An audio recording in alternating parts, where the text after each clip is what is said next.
Welcome, Soaring Sisters, to episode 10. In this episode, we're going to give you a behind-the-scenes look of what it takes for me to go away for a week-long competition and shoot an episode of Soaring Sisters. In this episode, we'll be focusing on the packing and preparation, and then we'll bring you more episodes as we go through the competition.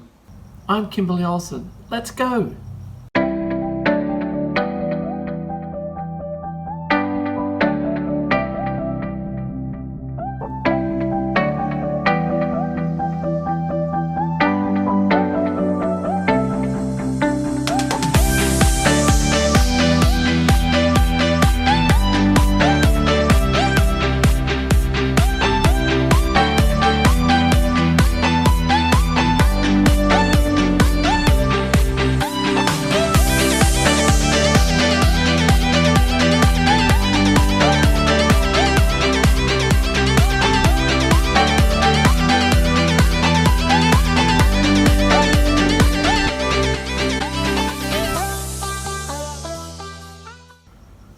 Welcome to our humble little YouTube channel. First to news from around the world. As always, our news focuses on our Soaring Sisters, so congratulations to Jo Davis for winning club class in the recent state titles in Queensland, held at Darling Downs Soaring Club.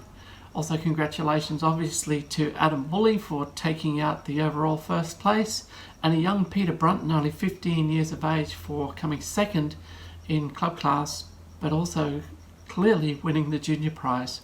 So well done to all of those pilots. And more competition news. Tocumwell Soaring Club tells us that the club class nationals have been postponed due to COVID and border restrictions and so forth, and it looks like they'll now be held in Goondiwindi in Queensland in March. So stay tuned for more news about that. Also, things are starting to move now in the UK with respect to the Women's World Gliding Championships 2022. So make sure you go and connect with them on Twitter. Their Twitter handle is at WWGC2022. One of the key aims in hosting the Women's World Gliding Championships 2022 is to raise the profile of gliding, and in particular women's gliding.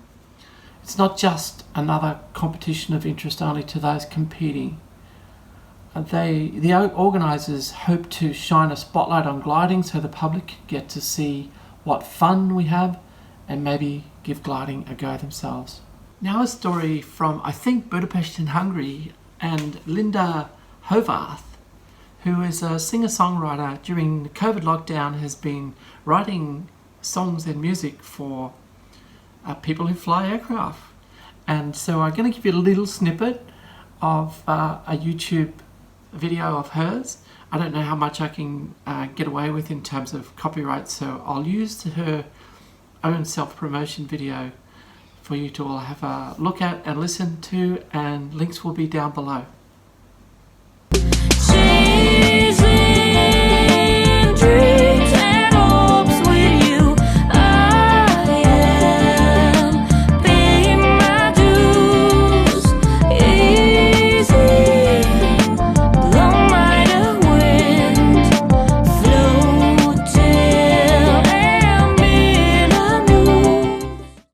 Well, despite COVID-19 and my ever-diminishing bank account having been unemployed for 10 months now, I'm off to Lake Keepit for the New South Wales Gliding Championships.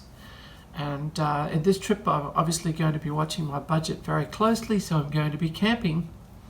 And as I was preparing to pack my gear, I thought, what a great opportunity to give you a behind-the-scenes look at what preparation goes into me going away to fly at a competition or a regatta, and to bring you at the same time an episode of Soaring Sisters. Now it's not quite as much preparation as I required when I did the Women's Worlds, but you'll see there's still quite a bit going on, and it takes a fair bit to bring you these episodes. I'm going to shoot this in sections, so you might see a change of clothes or whatever else over a few days as I try to get all of this together. What I'm going to start with is packing away the equipment that I need into the bag that I take in the car, and then packing everything else as well. So this is a kind of follow-up, as I promised, what's in my car when I'm away gliding. Now there's two parts to this. There's the packing the car to go away, and then there's what's in the car when someone picks it up to, for instance, retrieve me. Because although I don't have a hangar at Lake Keepit, there's quite a bit of equipment that I've got up there stowed in my trailer and other places. And so there's a bit of a swap over that happens when I arrive. Anyway, let's get to it. So let's take a look at all the equipment that goes into a purple bag in my car. So it's all the kind of electronic equipment, some of the stuff I need, in terms of gliding, camera equipment, all that kind of thing. And it all goes into a purple bag. So this is what it looks like when it's all spilled out onto my coffee table. And let's start with this bag here. This bag contains my drone.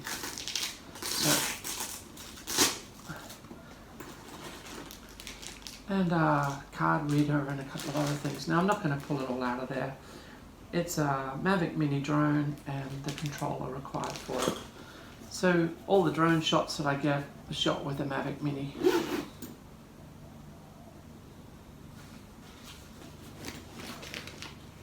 So that's one item. Now let's start here. We have something that's probably not standard for a lot of YouTubers, but this is my storyboarding equipment. So these are my various grades of pencils and my storyboarding book, which I use to draw up the storyboards for the videos that I'm shooting. Where I need a storyboard. Sometimes, of course, I don't need one, but I take it along. Let's get it out of the way. Oops. You all, of course, saw this bag that I carry between the car and the glider, so I'm not going to dig into that again. An umbrella. This is very handy for Australia. It's a fold-up mat that I can lay down under the wing for when I want to tape the wings. Otherwise you get covered in burrs and all kinds of spiky things. So that's very necessary here in Australia. This is what I will take to a briefing, particularly for a major comp. It has my charts and pens and markers and competition rules and a little alcohol spray for cleaning the marks off the laminated chart for the next time I want to mark it. So that's that. And this box here, or case here, sorry, I'm not going to open it up, but you can probably see. In this box here are dozens of different camera mounts. There's my Spot messenger, which would typically go onto my parachute strap, and all kinds of chargers and cables for UDIs and cameras and computers and all kinds of things. So let's not dig into that too much. Let's put it up there. A whole bunch of cloths for cleaning lenses and other things. Charger cable, that's oh yes, this is some more camera mounts that belong in this bag here with those cloths. Various kinds of camera mounts. In fact, I'm using one of them at the moment to shoot this. Then we move on to portable devices that I might need. Samsung Galaxy Tab is the first one. The second one is iPad Mini. They belong in that case. Then in the next case we've got spare batteries. These are for my camping lights. This is for everything. This is a power pack that can charge all kinds of things, and it's really quite high capacity. Multimeter with all these electronics, both outside and inside the glider. It's always good to carry a multimeter. Now all these things have their own cases. Of course, a spare radio. This radio I can also use for when I'm shooting with the drone, for instance, and need to make sure that I stay out of the way of aircraft. There's another radio in here which is a Citizens Band UHF radio. There's my hat from the Australian Women's Gliding Team. Thank you. In here, all the cables and adapters and USB serial device that I need for downloading and uploading to my Flam. Spare phone, which I can use as a camera as well. My Ion 3 camera. I've also got a GoPro style camera. Of course, my laptop. And if it's a big event and I'm staying there for several weeks, like the Women's Worlds, I'll take my Mac desktop. Hard drive for storing videos on so I don't fill up the laptop with video.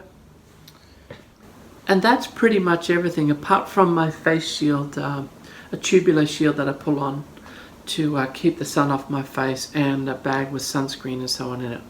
Oh, I did miss one item. This bag here, which I got from the British gliding team, holds all my food, my Cliff Bars and a spare water bottle and things like that. And of course there's my Camelback, which is in the glider at the present time. So that's everything that goes in one bag. So there are a bunch more things obviously that are in the trailer. I took the trailer up to Lake Keepit some time ago from Bathurst, where I used to have a hangar. It's quite a drive, it's about 6 hours. It's about a 6.5 hour drive from Sydney to Lake Keepit, and I'll be doing that very shortly. So there are a bunch of items in there which we'll get to some other time, or because I'll do a feature on the one person rigging kit and things like that. But there are a couple of items that I've got here in Sydney that I have to remember to take with me.